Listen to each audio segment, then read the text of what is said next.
Russia থেকে তেল কিনে নিজ দেশে বিপদ ডেকে আনলেন ভারতের প্রধানমন্ত্রী নরেন্দ্র মোদী। এ কারণে আবারও ভারতীয় পণ্যের ওপর উল্লেখযোগ্যভাবে শুল্ক বাড়ানোর হুমকি দিলেন মার্কিন প্রেসিডেন্ট ডোনাল্ড ট্রাম্প।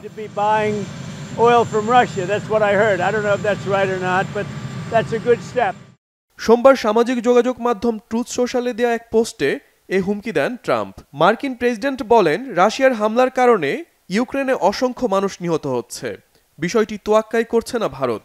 তবে নতুন করে ভারতীয় পণ্যে কি পরিমাণ শুল্ক আরোপ করা হবে সে সম্পর্কে বিস্তারিত কিছু বলেননি ট্রাম্প। তার মতে, ভারত শুধু রাশিয়া থেকে তেল কিনেই ক্ষান্ত নয়, বড় লাভের জন্য খোলা বাজারে এ তেল বিক্রিও করছে। গেল সপ্তাহে এক নির্বাহী আদেশে বিভিন্ন দেশের ওপর পাল্টা শুল্কের ঝড় তোলেন মার্কিন প্রেসিডেন্ট। আদেশ অনুযায়ী ভারতীয় পণ্যের ওপর 25% পাল্টা শুল্ক আরোপ করেন তিনি।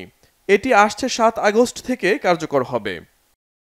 এদিকে ডোনাল্ড ট্রাম্পের হুঁশিয়ারি উদ্দেশ্যপ্রণোদিত এবং অযৌক্তিক বলে দাবি করেছে ভারতের পররাষ্ট্র মন্ত্রণালয়। এক বিবৃতিতে মন্ত্রণালয়টি জানায়, রাশিয়া ইউক্রেন যুদ্ধের সময় থেকেই রাশিয়ার কাছ থেকে তেল কেনার জন্য ভারতকে নিশানা করছে যুক্তরাষ্ট্র।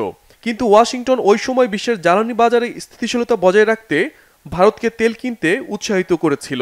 যুক্তরাষ্ট্রের এই আচরণে দিল্লি পাল্টা পদক্ষেপ নিচ্ছে বলেও জানায় ভারতের পররাষ্ট্র মন্ত্রণালয়। 1971 সালে বাংলাদেশের স্বাধীনতা যুদ্ধে পাকিস্তানকে অস্ত্র পাঠিয়ে সহযোগিতা করেছিল যুক্তরাষ্ট্র। তখন ফ্রান্স এবং সোভিয়েত ইউনিয়নের নিষেধকে উপেক্ষা করে ওয়াশিংটন। এমন একটি তুলনাও তুলে ধরে ভারতের সেনাবাহিনী। রাশিয়ার জ্বালানি তেলের অন্যতম আমদানিকারক দেশ ভারত। ইউক্রেন যুদ্ধে পশ্চিমাদের অনেক নিষেধাজ্ঞার মধ্যেও রাশিয়ার সঙ্গে ভারত বাণিজ্যিক সম্পর্ক বজায় রেখেছে। সম্প্রতি এই ইস্যুতে যুক্তরাষ্ট্রের নেতিবাচক প্রতিক্রিয়ার পরও রাশিয়া থেকে তেল আমদানির সিদ্ধান্ত থেকে সরে আসেনি দিল্লি। আর এতেই বিপদ চেপে বসল ঘাড়ের ওপর। বিশ্লেষকরা বলছেন, তেল আমদানি বন্ধ না করলে ভারত যুক্তরাষ্ট্র সম্পর্কে আরও অবনতির শঙ্কা রয়েছে। সেই সাথে ভারতের অর্থনীতির বড় ধরনের ক্ষতির ঝুঁকিও। শহীদ আরাফাত, বাংলাভিশন নিউজ ডেস্ক।